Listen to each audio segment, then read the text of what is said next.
everything. Play music in between. Tune in and enjoy Chad's underground scene.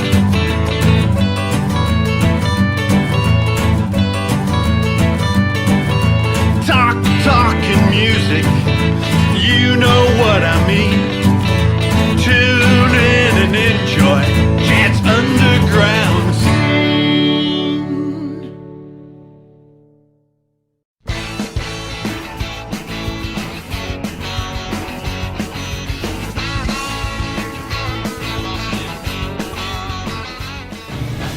Welcome to part 2 of Chad's Underground Scene with Clive Farrington. We're going to try to pick up where we left off. So we left off playing a little bit of Roxy music, and we were talking about When in Rome. Yeah, I mean, When in Rome were a big, of course, influenced by Roxy Music, David Bowie and all the electronic bands and stuff. Especially Bowie and Roxy Music and Brian Ferry and Brian Eno from Roxy Music. Love Eno. All great play, the fantastic musicians. Every musician in Bowie's band, all Bowie's bands, Roxy Music. You got Brian in Roxy Music specifically. You got, of course, Brian Ferry on vocals. Brian Eno, who at the time, at the beginning of it all, played he slowed tapes down and everything else to get these weird sounds. And just amazing, right? Brian Eno was involved with so much music. It's absolutely crazy. And the technical side of music as well. I remember he did this article about speakers once, and he said if you take the positive connections from the left and right speakers and put them both in a center speaker, and then fed another positive, it was a weird setup, and I remember doing it. I remember copying it exactly, and it was the first surround sound. It gave you that kind of a swirling surround sound, because Eno was really into that. It was more sounds than playing. Right. I don't know whether, I'm sure he can play. He's a great player of instruments. He might not have been back then, but his thing was noises and amazing. And you were talking earlier about recording and how it's come a long way, right? It started out. My first recording I did was on a cassette tape, and then it was a cassette tape 4-track. Yes, right? Absolutely. And then with Easter, we went to the studio, and they're real hip, and they knew what was going on, and it's tape, it's still tape, right? But it's 2-inch tape, right? Yeah. And they get real fancy, and they said, hey, let's do a reverse cymbal on this record, right? Yeah. There's a couple spots, and our drummer is going, I'd love that. And and then the drummer gave an example of some other records that he heard it on, right? Wow. And they took the tape with a razor blade, they cut the tape, took it apart, and turned it around backwards, and glued it back together. And then when it went through the thing, it went whoosh, and it was a backward cymbal. Well, let me just show you. Let me just show you because just a great example of that would be this. Yesterday. Now you push a button on Pro Tools and. Exactly. What's going on here? Let me mute that microphone. So now you can just hit reverse, of course, and it just does it automatically. So I'm just going to show you an example. We were doing this yesterday on a track called Human Nature, which is a new track. I'm going to play you. These are not mastered yet. Yeah. But. So you use that? Yes. Awesome. I used a reverse cymbal. How funny is that? You just mentioned that and you just used it, right? Yeah, exactly. I'm just trying to think. But in the studio, it took us probably half an hour to get all that sorted out, right? Oh, absolutely. Between cutting the tape, yesterday was like and then getting it back in the exact right place where it doesn't sound like it's off time. Exactly. Right? Just a second. I'll get it. There it is. Oh, there it is. There. This one here. Is that it there? Let me just have a look. I'll get it. With no sound. Yeah, it's so awesome. Do you hear that? Amazing what you can do now. Just check this out. So this was in seconds. So we got this thing where I actually say with no sound, and there's a thing, a gap. Just lift your feet up off the ground. Sense emotion. With no sound. No sound. There it is. That's it. Yeah. That's what it sounded And that was like. just you just go reverse, done. and it goes shh. Yeah. Just like they did on that. It was amazing, and the work it used to take going with that tape and Absolutely. cutting it, gluing it, and, Absolutely. Yeah. and then he kept moving it till it was in the right spot. Right? But for me, it's got better because you know, I mean, I've done all my. I guess you've done. I did all the working men's clubs, and we used to rehearse at this farm. So you had to finish school, go home and get changed, have your tea, have your dinner, go to rehearse, and you'd be rehearsing until about 11 o'clock till you got kicked out by the farmer's wife. Exactly. And these days you can rehearse remotely, and we're actually about to do a song with a guy called Felix. He's in a band called Felix and the Foreshadow. We're doing it. I'm not going to let the cat out of the bag, but we're doing a cover number with David Sterry and a couple of other guys singing the vocals and stuff. So and we can do all of that remotely. So we just sending stuff back and the project that I'm doing now, I just load all the latest versions into all these. The shared folders and stuff like that, so we're all up to date with everything. It's I think it's really cool. It suits me completely because I'm a tech guy, you know, and I love all that. I still love. Yeah, I've noticed that a little bit. Well, but for me, it's. So you tell Andrew just leave it to the professionals. Oh, absolutely. You stay at home. Leave it to the professionals because I can spend all day on this. Yeah, which is really cool. You know, I mean, if he's not into it, you know, I mean, there's people that are massively into it and people who get really bored with it. My wife gets. Well, then he has his own thing, right? It's everyone has their contribution. Absolutely. Yeah, absolutely. So it's for me it's this because of all this new technology, and something changes. I downloaded 2 plugins yesterday for Logic with the program that I use. Just because they were brand new and it did stuff, you know, it did stuff to your bass. It made your bass sound better, or made your vocals sound better, you know. So I'm always up to date with that stuff.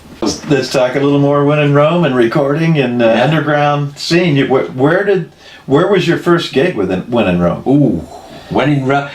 You know what? When in Rome never actually gigged when we got when the record came out. We were not gigging in the UK. We did little showcases here and there. We gigged more with Bow Leisure, the band before When in Rome. But I decided that the live scene really wasn't where it was at.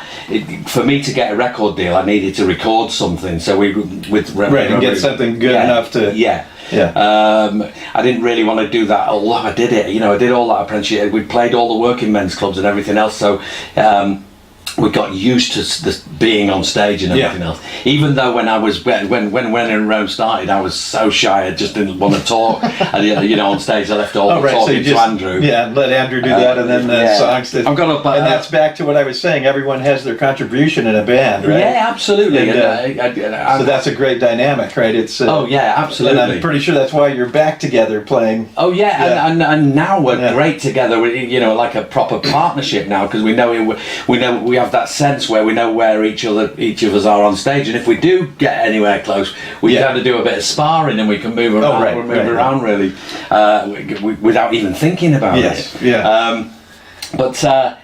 So we of course where were we up to? What question did you ask last?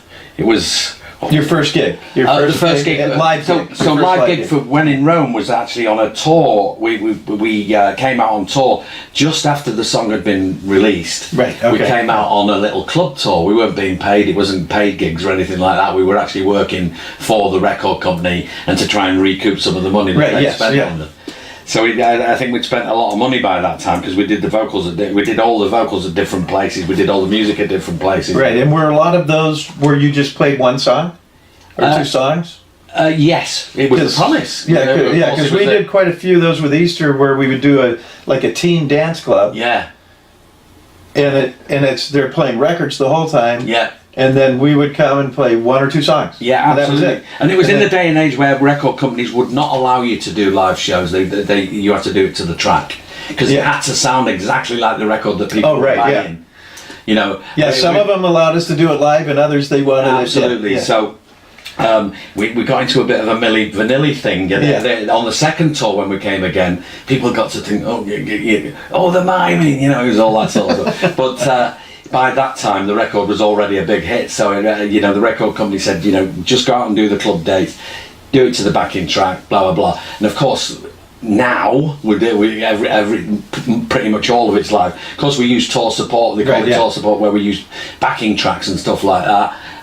But all the vocals are live, apart from somebody maybe in the choruses and stuff like that. But it was a great learning curve, that. Right, and then you brought in live guitars and live drums. You brought in a lot of different things. Yeah. I mean, I always like to work with that. I mean, for instance, I worked with George Dume on a track with Pancho, who's my MD, or When in Rome's musical director, if you like.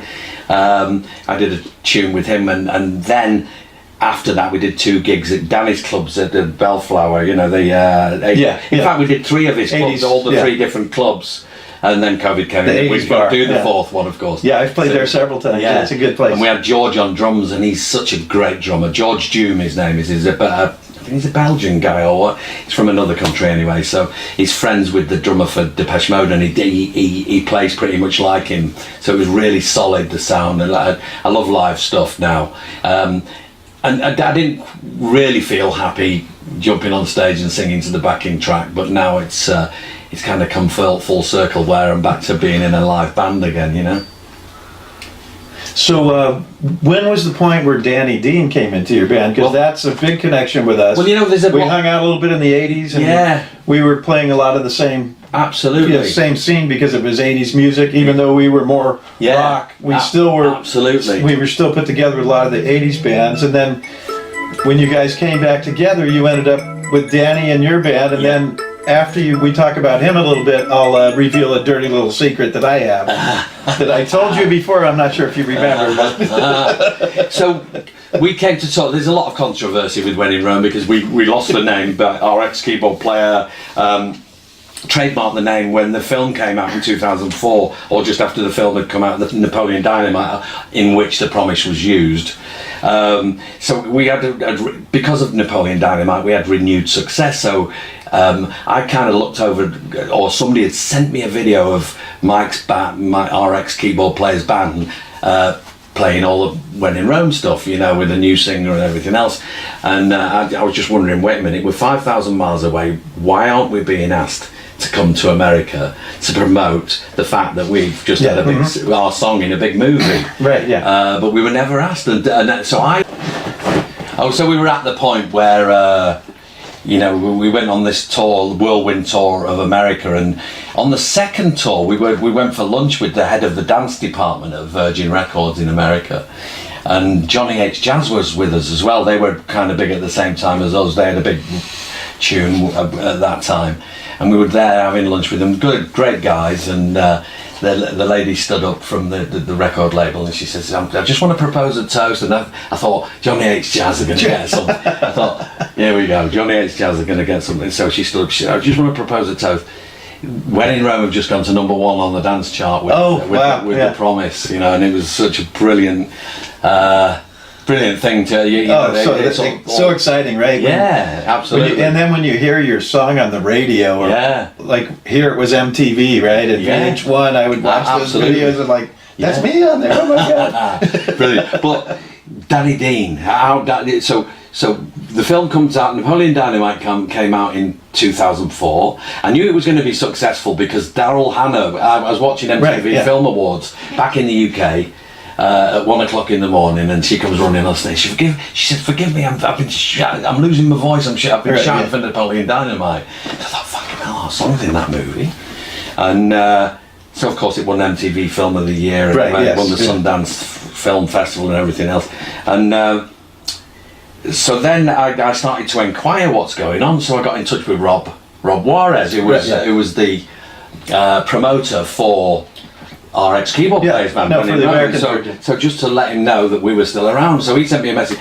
I was told that you weren't doing it anymore. You'd retired and you didn't want to do it. I said, no. Who would turn down the fact that your record that you wrote and recorded and produced is back on the radio. Back on the radio.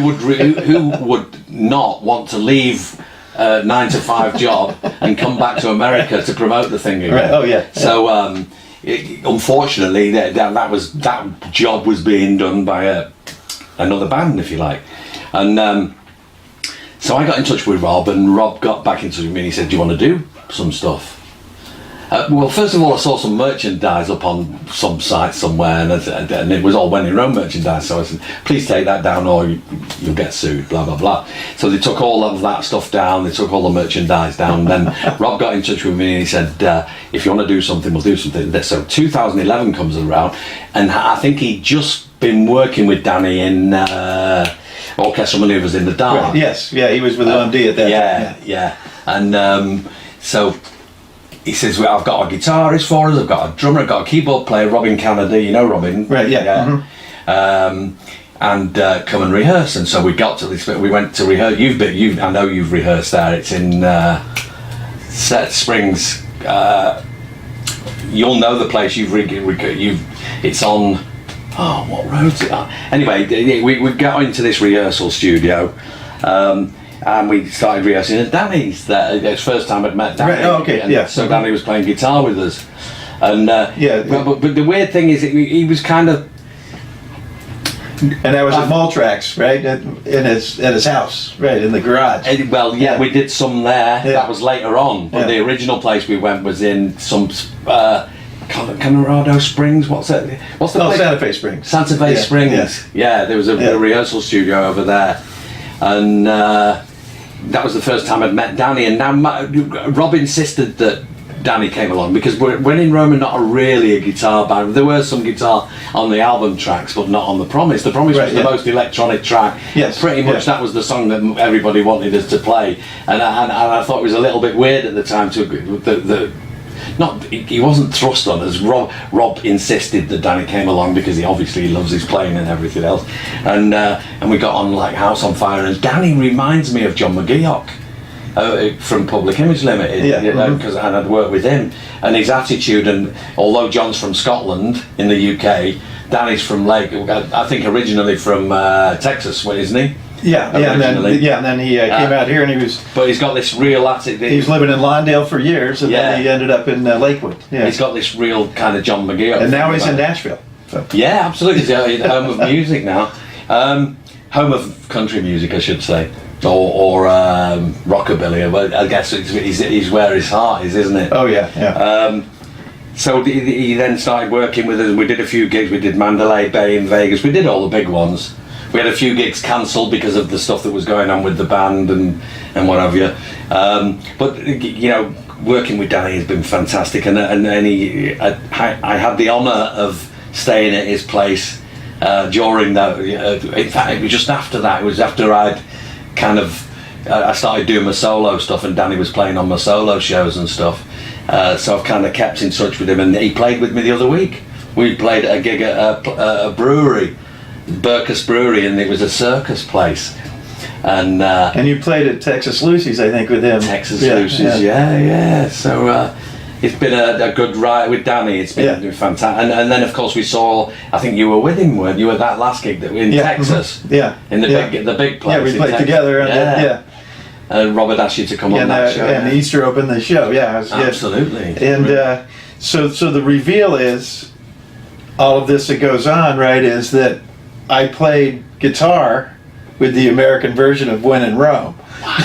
Did you? Fantastic. What, at the beginning of it all? Yeah. Wow. And then they found one of their friends that took over, but I played with them. So you got to meet them all? All those guys, Yeah. And they were good. That was with... That singer was really good. That was Jaden Frost, wasn't it? Right, yeah. Mm-hmm. Jaden. Because I'm really friends with Jaden now. Yeah, and the singer was really good. I was like, wow, this is... He was good. He's doing a great job. I think that was probably the best version of that. So they had the same inkling, maybe we should get some guitar in here. Yes, absolutely. and then when Danny told me he's playing with you guys, I was like... You're in opposite corners. That's interesting. Wow. And in the red corner. Wow. And so $100,000 later. Yeah. Oh mate. Yeah, it's cost me a fortune to come out of what? Because of course we were still calling ourselves When in Rome, because we were the original When in Rome. But unfortunately we were sued and everything else, and it cost me a lot of money. But thankfully that's all over, and I respect everybody. I don't have any regrets about anything. I don't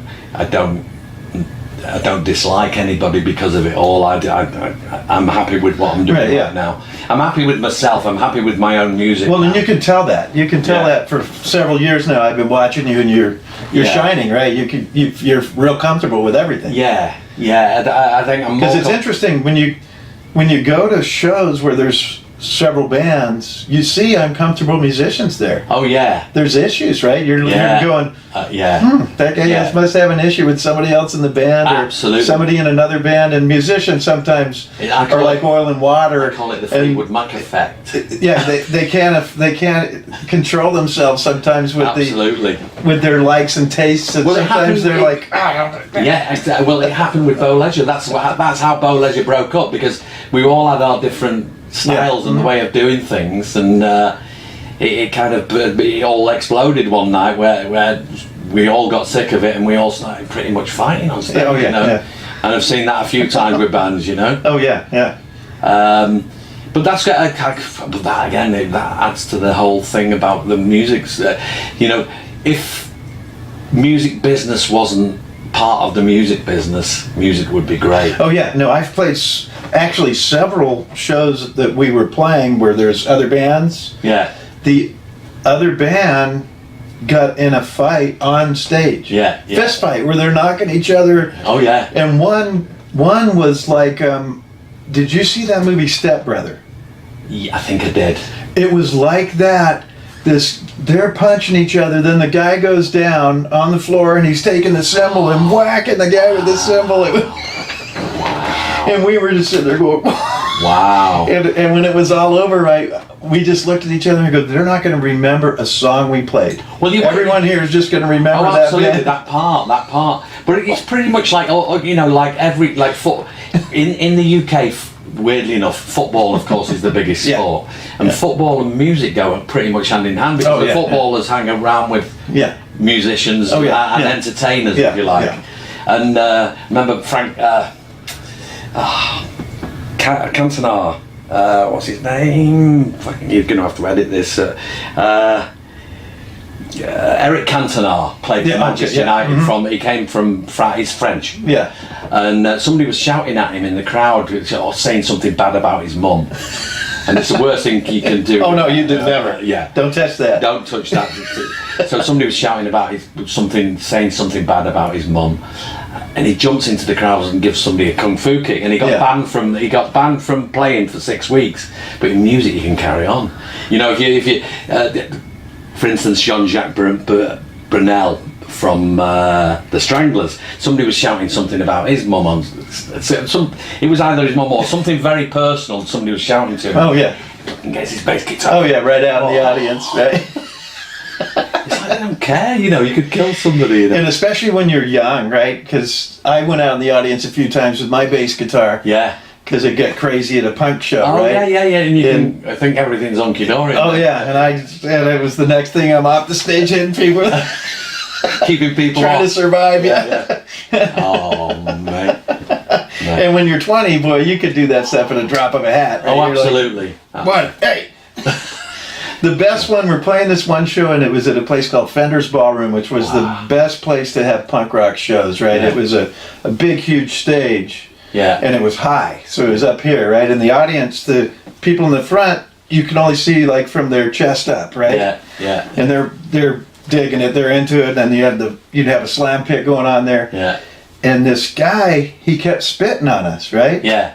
And I was like, stop that, dude. That's gross. And he kept it up, right? And I go, this is your last warning. And he did it again, and I just kicked the guy in the face, right? Yeah.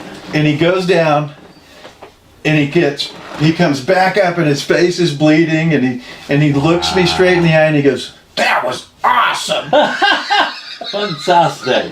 Oh, fantastic. And I just looked and I go, that is the most amazing thing I've ever seen. Wow, that's brilliant. But he got the best of me, and I just lost my temper, right? And I go, that was awesome. I saw Susie and the Banshees at Bellevue in Manchester one time, and she walked off stage because everybody was spitting at her. Oh, she says, if you stop spitting, I'll come back on stage. So she went off and got showered, came back on, and everybody had stopped. Yeah, it's brilliant. It's funny how that was a thing, though. I was like, what is going on? Yeah, weird. And the more they appreciated you. Oh, yeah. It was just part of that scene, right? But sometimes it got annoying, and that day it did. Absolutely. For me, it did. I was just like, that's it, enough. Yeah, but it's weird how I never thought, I've been to see a few bands where I've seen people spitting out, but I never ever thought, what a great idea. Oh, right, yeah. Let me show my appreciation. Yeah. You're fantastic. Brilliant. Awesome. Yeah. Oh, and nowadays, of course, you could never get away with that, could you? You get arrested now for that, for spitting at someone. Yeah. So what are your plans now with When in Rome? You're into a new phase right now. Of course, we can now collaborate. Rather than having to wait 2 weeks for a cassette tape to be sent down over to London. Right. We could just send it right in the email. Yeah, absolutely. So we have a shared Dropbox with Andrew. We're working with Neil X at the moment from CZ Sputnik, the guitarist. Oh, Neil, he's great. Yeah. He works with Mark Almond as well. Right. So we've written a track called "Don't Stare at the Sun," which is it's pretty much. Although we've got a track called Two Fixers as well, but "Don't Stare at the Sun" features Neil X from CZ Sputnik, and it sounds fantastic. I love it. And then you're going to be touring as well. 2022 now, I think, as When in Rome. Yeah. Mm-hmm. But I've already done a few shows as with my own stuff. Of course, I put When in Rome stuff in there. It's been. I've been very lucky. So until next year, you'll be doing Clive Farrington shows and. And more of the Farrington and Mann shows as well. Yeah. Because, cool. Yeah. And Andrew's coming over in January. We're going to rehearse. We're going to get some shows at the end of January, and then later on in the year we've got a secret show in May, and then later on the most important thing, I mean, God bless Rob, and we really loved working with Rob Juarez. We just needed to do a longer set, we needed to show what we could do. Right, and you want to stay current, right? Yeah. And when people say you're a one-hit wonder, I say, I'm so glad that I was a one-hit wonder. Oh no, exactly. Because you don't get pulled around as much. If you've had loads of hit records, you kind of wanted everywhere around the world. If you've had a worldwide hit, we were lucky that we had the one hit in America. America, the Philippines. Yeah. And our kind of work schedule is far less than Duran Duran or Depeche Mode, and I would and too many people. But I've seen too many people burn out in this business. Yes, and you could do it. You could do it easily. Easily. And you've seen people that are absolutely absolutely famous for doing about 20,000 different songs, and they just go and having a life of their own, So it's I'm grateful for the one hit, to tell you the honest truth. Right, and it pays the rent. And and it keeps you afloat, right? Yeah, exactly. To do what you want. Yeah, you're writing a lot of new music. So. Yeah, exactly. And I'm not scared of work either, because if this all dried up tomorrow, I could. I used to work for a company called PSAV that are based in America, but I work for them in Manchester. They actually provided the audio-visual setups for Radisson SAS Hotel at Manchester Airport. So I was in charge of all of that. So I could, if all else failed, go back to that, or fixing caterpillars. Yeah, in 6 foot of snow. But you'd probably rather do music. I think to talk about all his current stuff, because what's important with the underground, right, is current stuff and brand new stuff. We want to hear new music. We don't want to always reminisce. We want to hear new music, and I know you're always loaded with new music. Yeah, absolutely. Every time I hang out with you, you tell me, I got this new thing, and I'm the same. I'm excited. Yeah, I think I'd rather write music than listen to music. It's weird, but I took a leaf out of a guy called Quentin Crisp. Quentin Crisp is a very famous, I would call him a philosopher. There's a film made about him called The Naked Civil Servant. He was a very famous celebrity, if you like. He never did a day's work in his life. He wrote a book and everything else. He's an underground celebrity. Absolutely. And Sting wrote a song about him called Englishman in New York. That's about Quentin Crisp. Now he's doing kind of a seminar at Yale University, and there's a question and answer session at the end, and he's written this brilliant book about life, all about life and how to deal with things. He was a gay guy, so he spoke about when he was young, growing up as a gay guy, and having to fight for himself. Oh, right, and fight for it. And I love that kind of thing. You know, I love anybody that's got the goal and the strength to be able to live all through that stuff. Right, through the diversity. Yeah, absolutely. So he wrote a book, and so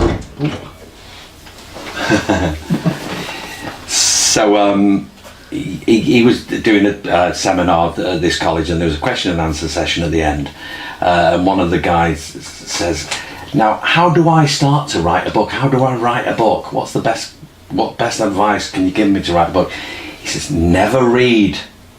Right, yeah. He says, if you're going to write a book, never read, because you'll end up writing like what you read, what you've read.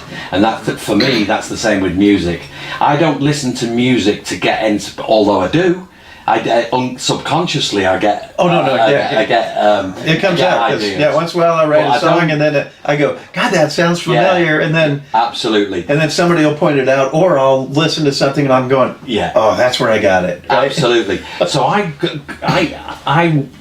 prefer to listen to brand new music, you know, and I've DJ'd as well. I used to do a radio show called on Reflex Radio, and I did a lot of research finding out these new bands, and there's a load of new bands coming out of Manchester that you've never heard of, but sound fantastic. There's one band that's actually produced by Johnny Marr, and it's Johnny Marr's son, and it sounds really good. It's really good stuff. So I prefer to actually find that the newer stuff rather than listening. I don't specifically put on an old record to think, oh, I'm gonna do something like this. I've been inspired to write the music from listening to what I listened to naturally when I left school, and I bought this stuff. I remember we could play a record in assembly at school. They got a little bit diverse by school, where they said, you know, you can bring your own record in and play it. We had a jukebox in middle school. We had a jukebox in the cafeteria. Fantastic. And that's where I got introduced to David Bowie, right? I was in middle school, and I was listening to David Bowie, right? I was like, brilliant. Who's that? And my buddy's like, that's David Bowie. And I like that. Wow. And then I get really lucky, and my uncle brought me to go see David Bowie. Wow. And I was a teenager, right? This is amazing. Proper eye opener, isn't it? When you see a really good artist doing his stuff, and he's very confident. Well, and that was the point where I'm like, I think I want to do this, right? Exactly. But I at the time I was in the school band, and they of course they allowed us to bring these records in without even looking at it. They didn't play them first to see if there was any bad words in them. And I played editions of You one morning off the For Your Pleasure album, Roxy Music. And I remember the art teacher who everybody fancied the art teacher at school, the guy. And she came up to me after. She said, "Who was that you played in assembly?" And of course, I took pleasure in telling her to tell everybody who it was all about, and blah blah blah. And it was it was a good thing. It was great that my school allowed us to kind of experiment or to show them what we were doing, what we were up to. Right, and I was lucky, so I had my uncle, and then my sister was into more hard rock. And then she brought me to go see Queen. Right, so my older sister. So I was just learning. Right? Absolutely. And so I had two great bands to start with. Right, I was like, wow, these are great bands, and then and on stage they were great, right? Absolutely. It's exciting because they're moving around the stage. Oh man, talking of moving around the stage, the best video, best music video for me is Stop Making Sense, Talking Heads. Oh yeah. And it's and specifically because it starts off with just him, and he comes on with a little boom box, puts it on the stage, and it's Second Killer, slowly builds. Qu'est-ce que c'est? And he's got a new show on, I think it was on Netflix, I saw it. Oh yes, And with the it's a grey stage suit. Where show. he's got the grey suits on. They've all got grey suits on. No. He's got a brand new show he is it just in did. Oh wow. And it's David Byrne, right? It's not Talking Heads. It's David Byrne. Right. Yeah. And he's doing a lot of his songs since Talking Heads, but there's about 3 or 4 Talking Heads songs in it. Wow. But and it's kind of, it's music and spoken word and theatrics. Wow. Fantastic. So he has dancers and he has all these other people on stage with him. Yeah. And it's amazing because he's singing and he's dancing and doing all these moves. Yeah. You have to be in shape. So absolutely. I don't know what he's doing, yoga or jogging or whatever he's doing. Something, hasn't he? He's got to be doing something. Because he's all over that stage, you know what? singing and he's... I was never really a massive Talking Heads music fan. Yeah. But when you watch Stop Making Sense, it all makes sense. The creativity in which it is so amazing. fucking... I mean, the actual thought behind that... Because I think that he thought himself that he wasn't making any sense musically. I thought, is this music making sense to the public? And so he brings out a video, Stop Making Sense, which makes all the sense in the world. And how I got into them, the Talking Heads, I can't remember the movie, but there was a movie out here, and Life During Wartime was on the soundtrack. Wow. And I go, I love that song. I need to find out what it is. So I went to see the movie again, just so I could see the ending credits to find out who did the song. Exactly. Yeah, I love all that. And then after that, I bought every Talking Heads record that there was. Absolutely. And all these new shows that are out now that are 80s influenced, they've got a kind of an 80s soundtrack, but with brand new bands. So you get the Shazam out to find out who they are, and then it's always some like Robin Gertmuller or whatever that's doing this fantastic music that sounds just like it could be recorded or released back in the 80s. All right, so we got a little bit sidetracked. So back to Farrington. Farrington, man. And Danny. I mean, Danny's been a friend of mine since he first joined the band. He played with us in 2011 all the way through up to 2015, somewhere like that. He's done some big shows with us. He did the big one in Mexico with us. Yeah. But he's still a friend, and we're still in touch. And he played a gig with me the other week. So When in Rome came around. We're going back to the When in Rome thing now. So we've done all this demoing in the studio and everything else, and Mike and I went down to London to do more demos. And we were going past this delicatessen, which we'd never seen in Manchester. London, like LA and New York, get things before the provincial cities in Texas and stuff like that. You know, the big cities got the stuff first.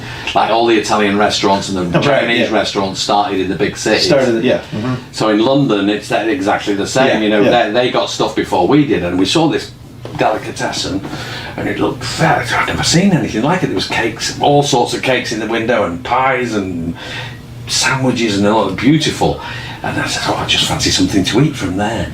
And he said, Mike was with you. I was driving, Mike was here. He says, what do you want? I said, just get us one of those there. That's all right. He says, I'm having one of them. I said, When in Rome.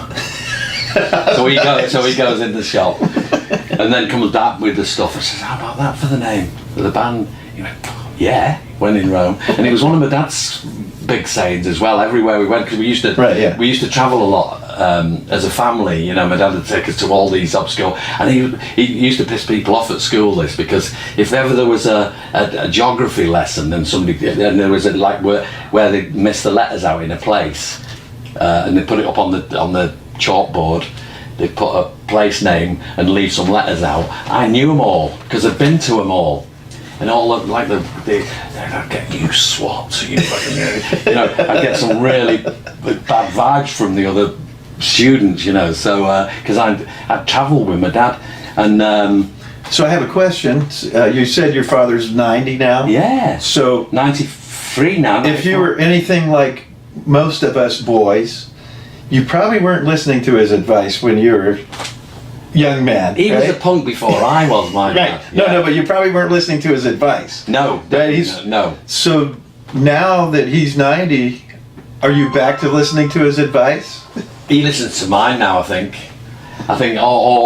We both have a mutual understanding of where we're what's really great about my mum and dad is that they've always been into what I was doing. Yeah. They've never ever said to me, "Isn't it time you got a proper job?" Right. Yeah. They've never ever said that. My parents were the same. Yeah, they've never said. Yeah. They've always been behind the stuff that I've been doing, and today, of course, they're really proud. To be them because you made a good go of it, right?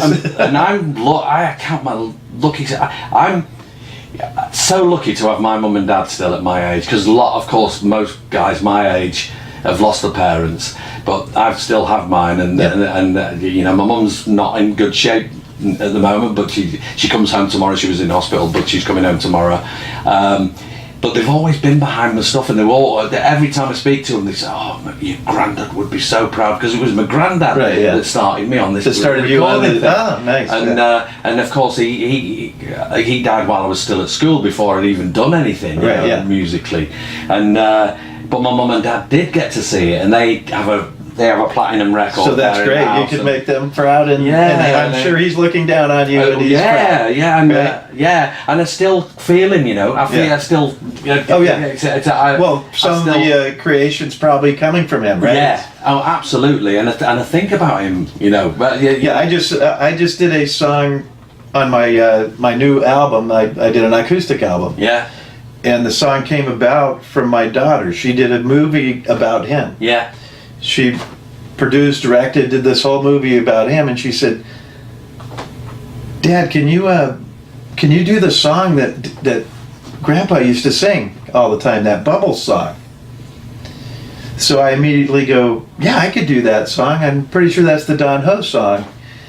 He loved that song. So I went in the studio with my buddies and recorded it. And I gave it to her, and she said, "That's not the song." I go, "What are you talking about?" She goes, "He didn't sing it anything like that. I want the Bubbles song that he sang." And then I thought about it, and I'm going, "Oh my goodness, she's right. He didn't sing it anything like the original version of this song."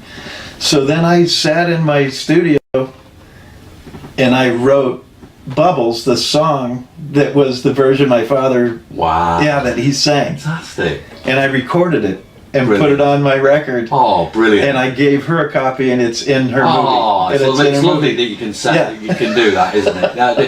But that was the same for me with the... I remember getting a phone call from my daughter. She said, Dad, you're famous. Your song's just been in Sex Education. Yeah. And Sex Education was the biggest movie for you. The young people. Yeah. Oh yeah. And I've since watched it, of course, and it's a really good show. And in the second series, they use The Promise right at the end of it, and it's so she was with all her mates. So she for her, it's like, I told you my dad was famous. He's now in something that we all watch. So you've just recorded some songs. So tell us about the recording that you have. Yep, it started. I met this guy called Colin Wood, and I did a song with this band. I met these I can forget where I met them. It must have been at a gig somewhere, and I produced and wrote a song with them called "I'm Still Here." Was that? Did you think that was your tape going on? No, that was the computer. Oh yeah, it was. Yeah.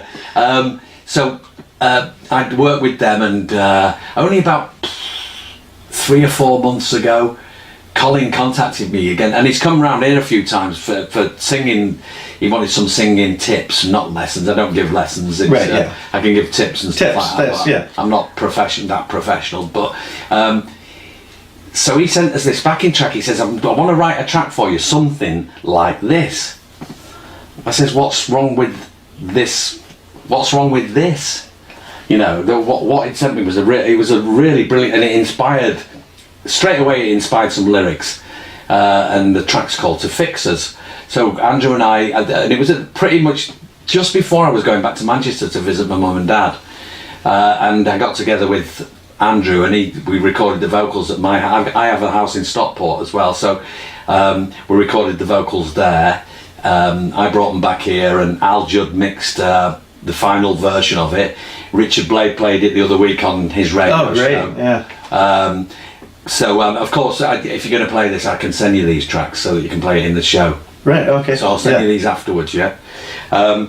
So that track's called "To Fix Us." Then I played a gig at Gallagher's in. Oh, Gallagher's! I just played there. Have you just played there? Last week, yeah. Lovely. Yeah. Scott Tucker. Yeah. And I met this guy called Ryan Roth, who was a friend of Colin's, who'd sent us that track. And he says, I've got some stuff that you might like. So he sent us 4 things. He says, choose any one of them or all 4 of them if you want. So I did choose all 4 of them, but there was one that was just slightly unsure about. We're called 405 Dreams. That one has turned out to be the best tune of all of them. Now these are not mastered yet, so you won't be able to have a copy, and I can't play them now during the show. Right, yeah. But as soon as they're mastered, I'll send them to you, and then you can put them as part of this show, hopefully. But it's been a great experience, I think, and I think that's pretty much the way that Andrew and I are going to go forward now, is collaborating. Because I can't. It's not that I can't work on my own. I do enjoy working on my own. But collaborations are so good. It's collaborations. Yeah. It's a pity that I haven't got time. Pancho's so busy now with his film. Yeah, my new album, I have like 5 other people that came in to do parts on it. Yeah, I a love violin it. player, Yeah, different absolutely. ukulele. Yeah, Awesome. I just love somebody that can actually play, especially a keyboard player or a great guitar player. You know, that can just. That's what I have. Guitar. Together. Yeah. I remember working with John McGeoch, and I said, try this. And it's come from a Pink Floyd tune called "Wish You Were Here," and it's down. That's that dead simple guitar part. Now that's Gilmour playing that guitar part. Yeah. Arguably one of the greatest guitarists of all time. But when you listen to his stuff, it's simple. So simple. It's always. Keep it simple, stupid. Yeah, right? It's the sound.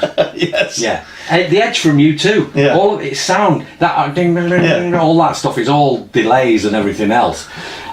So I said to Miguel, when you listen to "Wish You Were Here," it's got this really lovely, simple Dave Gilmour guitar part in it. Now I want to do a tune like, and I said, try this. And I had this melody in my head that was inspired by that. It was down down da down da down da down, and he played it and he went, and he just realised that it's not as hard as he thought it was, because John's quite a technical player. Oh right, yeah. In Shot by Both Sides, for instance, it's down down down. Even that's simple, but there was more movement in that than most of the stuff that was. So I said, try this. And he went, I've only just realised it's simpler than I thought. Right. It was. Yeah. Oh yeah. I said, just play that dead simple part, and we'll put a really big reverb and a nice echo on it, and that's going to sound. And he went, wow.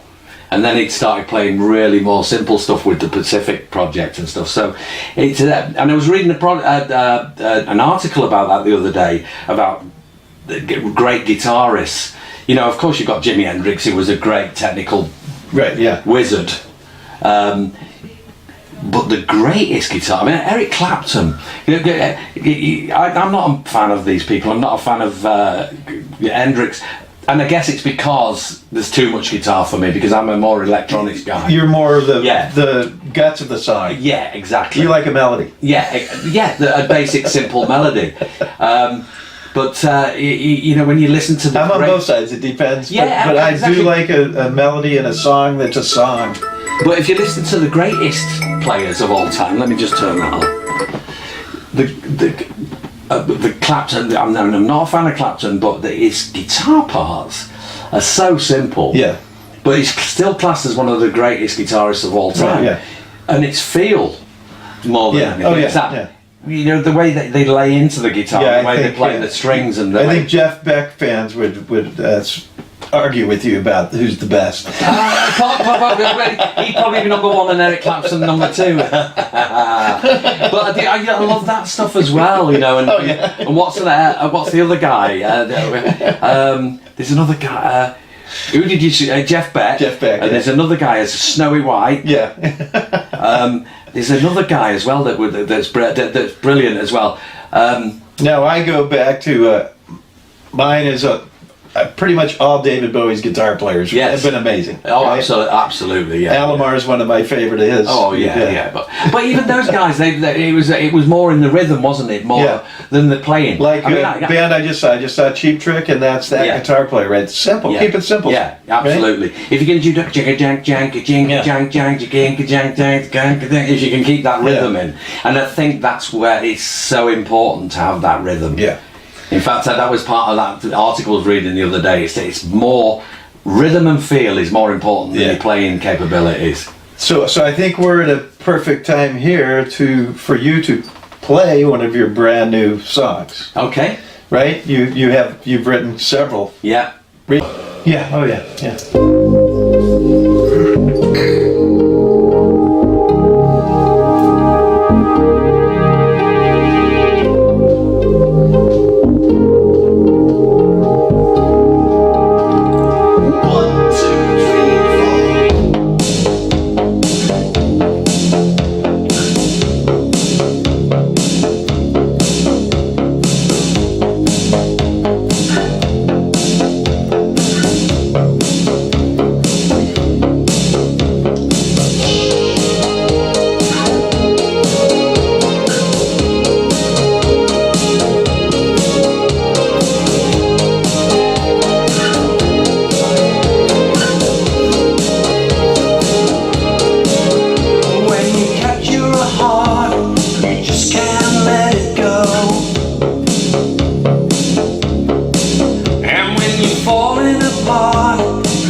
Fix us. Thank you so much. Yes. Love that. So that's brand new? Yeah. Awesome. That's just been released on AWOL Records, which is part of great. Cobalt. Yeah. So and I love it. I love new music all the time. It's just creating new music is absolutely awesome. Right? So I'll send you the 4-track. So what came from that track that we just did was another 4 tracks by another guy called Ryan Roth, who I met at the Gallagher's show. So you have an EP? Yes, a 4-track EP, and we're just going through the design process of what we're going to put on the front of it. And I'm not going to let many things out of the bag, but we want this to be so different. You know, it's going to be released on vinyl specifically. Oh, great! Yeah. And people are loving vinyl right yeah, now. absolutely. And we're going to make it pretty much like it used to be back. Going old school. Well, yeah, absolutely. Where if you bought something, you had something. You know, you bought something and you had something to keep. Some artwork. Yeah, absolutely. Something that you could frame if you wanted to. You know, and the artwork on the inside is different to the artwork on the outside, and it's yeah, I think it's a really lovely thing to be involved in. It's great. Okay, so let us know all where we can find your music, where we can find When in Rome, Farrington Man, and Clive Farrington. Yeah, I mean, all the songs that we played just now are all available throughout all the usual suspects. Any platform, so all platforms, iTunes, Spotify, Pandora, and all them lot.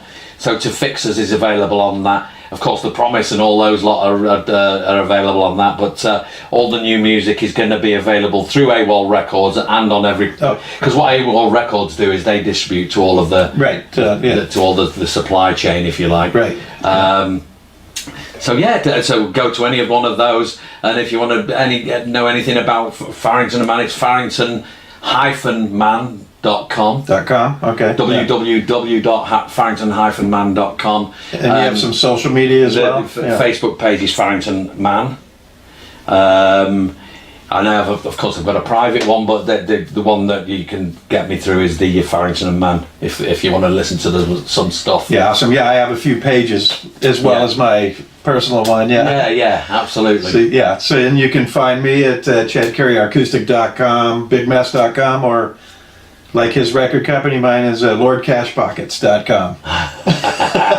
Lord Cash And that's Pockets. because they keep all the money. I'll tell you what, I wish we'd have had Lord Cash Pockets back in the day. That's it. Yeah. So I'd like to thank everybody for coming out to see thank you so much. Chad's Underground Scene, Part 2 of Clive Farrington. And remember, it all starts in the underground. Thank you.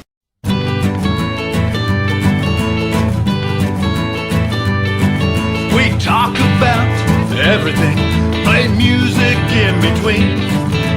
Tune in and enjoy Chad's Underground Scene.